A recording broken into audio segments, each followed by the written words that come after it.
Comment? Ce duo de jeunes artistes japonais s'est hissé au sommet dans l'industrie de la J-pop avec des musiques intenses et des récits venant tout droit de la littérature. Comment? Ce groupe tranche et mélange modernité et tradition pour créer une singularité. Alors on peut se poser la question, qui sont-ils et quelle est leur histoire? Plongeons ensemble dans l'univers du groupe YOASOBI, un groupe qui a su se frayer un chemin dans la musique en s'inspirant de la littérature.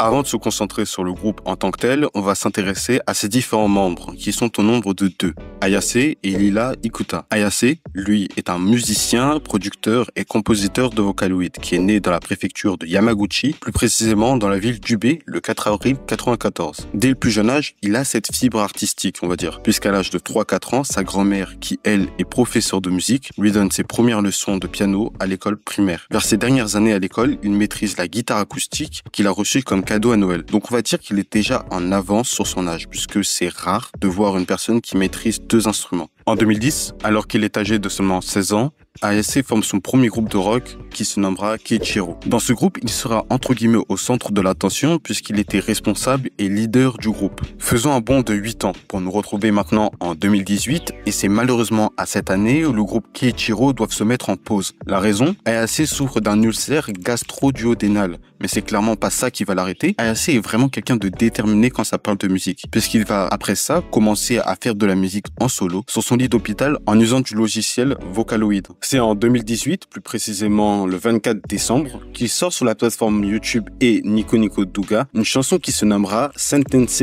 Assault Girl. Avec ses musiques, il gagne en popularité sur la plateforme et sortira quelques mois plus tard, du coup en avril 2019, le son Last Resort.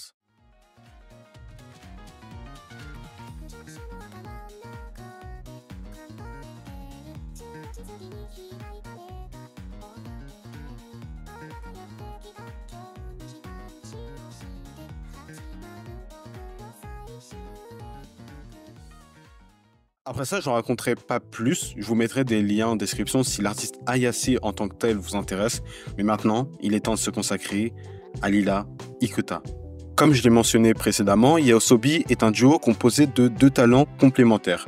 Ayase, dont nous avons déjà parlé précédemment, et Lila Ikuta. Lila, elle, n'a pas vraiment eu la même enfance que Ayase, mais ils se retrouvent sur certains points majeurs. Elle est née le 25 septembre 2000 à Tokyo. Pour ce qui est de son développement musical, elle commence à apprendre à jouer du piano quand elle rentre en première année d'école primaire. Puis après cela, toujours à l'école primaire, elle apprend le même instrument qu'Ayase, la guitare acoustique. Quand on y pense, ces 2 personnes ont quand même beaucoup de points communs, mais vraiment beaucoup de points communs. Les 2 ont appris des instruments quand ils étaient enfants et les mêmes instruments. Les 2 ont été dans un groupe de musique et surtout les 2 ont grandi dans un environnement favorable à la musique. Comme elle le raconte, Lila Ikuta dans son interview sur la chaîne YouTube Cinema Today. 6年生ぐらいの時にホワイトデーに父が母に曲をプレゼントしたいから、そのためのその曲の歌詞をバレンタインデーに自分にくれないかっていう風にこう言ってそれをやり合ってる。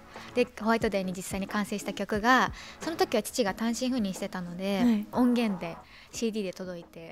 Mais bref, revenons sur Lila Ikuta qui commence à écrire ses propres chansons quand elle était à l'école primaire. Elle confiera par la suite dans une interview qu'au fond d'elle, elle avait toujours envie d'être une chanteuse. ギターの弾き語りとかをこうしている感じの家庭だったので、なんかもう自然と歌を歌うことが好きで、もうずっと歌手になりたいっていつから思ってたんだろうなっていうぐらいの。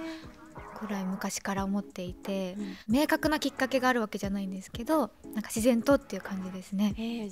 Après ça, elle fait sa carrière en solo jusqu'en 2016 où elle participe à un programme de formation pour jeunes artistes appelé The Lesson. Une expérience qui lui permet d'affiner ses compétences vocales et de se produire devant un public, renforçant ainsi sa passion et son désir de percer. C'est d'ailleurs à cette année qu'elle sort une musique qu'elle nommera 15 no Moe ou en anglais 15 no Moe.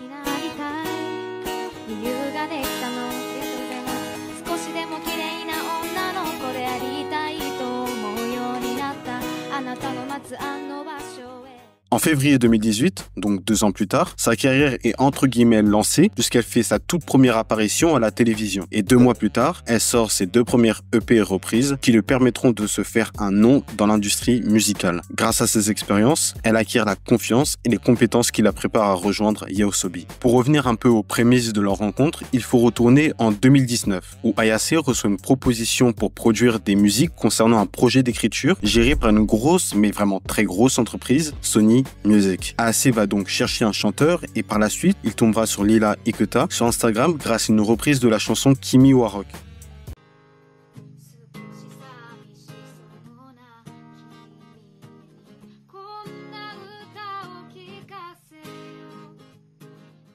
Et là, dans son inconscient, il a cette connexion avec elle. Il va donc s'intéresser à sa chaîne YouTube et il va directement la DM. Lila va donc accepter la proposition reçue et grâce à ce DM, ils formeront YOASOBI. D'ailleurs, le nom YOASOBI vient des hiragana et en gros, j'ai cru comprendre que ça signifiait vie nocturne en français.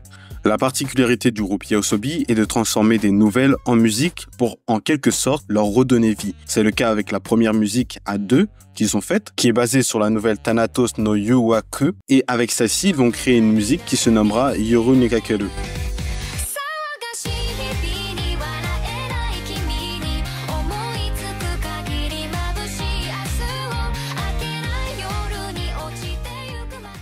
Grâce à celle-ci, ils vont atteindre le million de vues en seulement 1 mois. Pour une première musique à 2, ils ont fait très fort puisqu'elle va être top 1 du Billboard Japan où elle va rester 6 semaines en fin d'année 2020. Et tout ça, sachant que c'est un groupe totalement inconnu, mais pas pour très longtemps. Puisqu'à force de faire des vues, il y a logiquement un nombre incalculable de personnes qui vont commencer à les suivre. Que ça soit sur les réseaux ou même leur chaîne YouTube, ils vont passer dans des émissions et faire des concerts où les salles sont remplies, mais aussi faire des apparitions sur des chaînes dédiées à la musique, comme The First Take, où Ayase et Lila interpréteront la musique Courir la nuit. 1 an après, donc en 2021, le groupe YOASOBI sort un album, leur tout premier album à 2, appelé The Book, qui comprend 9 musiques comme Encore ou encore Taboon. Il y a à peine 10 secondes, j'ai dit le mot album. Mais non, si on veut être encore plus précis, on parlera d'EP, qui en gros comporte en général plus de morceaux qu'un single, mais reste plus court qu'un album complet. Ce qu'on peut remarquer avec ce tout premier album, c'est le fait que les gens aient aimé leur fusion qui apporte quand même une certaine dimension à la musique. Mais c'est aussi à cette période que le groupe a été engagé par la SMEJ pour créer un opening pour la saison 2 d'un animé. Mais pas de n'importe quel animé. On parle bien de Beastars.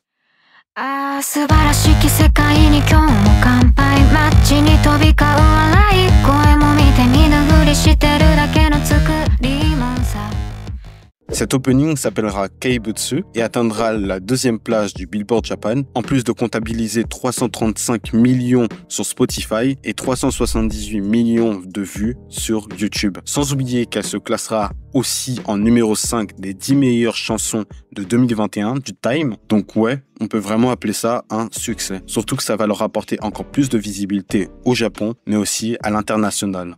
Mais ce qui fait vraiment le succès de YOASOBI, c'est leur musique, qu'ils ont sorti le 12 avril 2023, et je suis sûr que vous l'avez déjà entendu puisqu'elle se nomme Idol. Et vraiment, quel succès!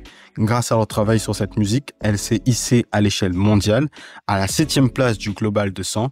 Elle a atteint aussi les 100 millions de vues en seulement 5 semaines, mais le succès ne s'arrête pas ici.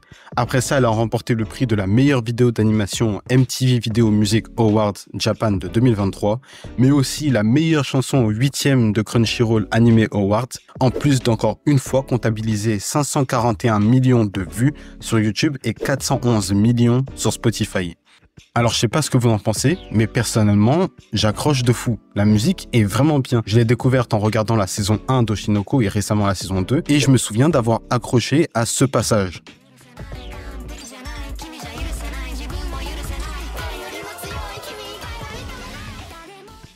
YOASOBI ne s'arrête pas en si bon chemin puisque très rapidement, donc quelques mois plus tard, ils sortent une musique du nom de The Brave, donc le brave, pour l'anime Frieren. Et je suis sûr que si vous avez regardé l'anime, le nom The Brave vous fait tout simplement penser à Himmel de cet anime. Et en parallèle de ça, leur musique Yoru Nikakeru, dont je vous ai parlé précédemment, atteint le milliard de streams, leur donnant encore plus de fame. Et après, tout va s'enchaîner très vite, puisqu'ils vont faire des concerts dans différents pays d'Asie, mais aussi aux États-Unis, plus précisément à Los Angeles, mais aussi en Amérique du Nord. Nous avons plongé dans l'univers du groupe YOASOBI ensemble, un groupe qui sait faire de bonne musique et qui les réussissent tous, en incluant des clips immersifs. Ayase et Lila Ikuta ont aussi construit une véritable identité musicale qui évolue après chaque musique. Maintenant, reste à savoir ce qu'ils nous réservent pour la suite de leur carrière.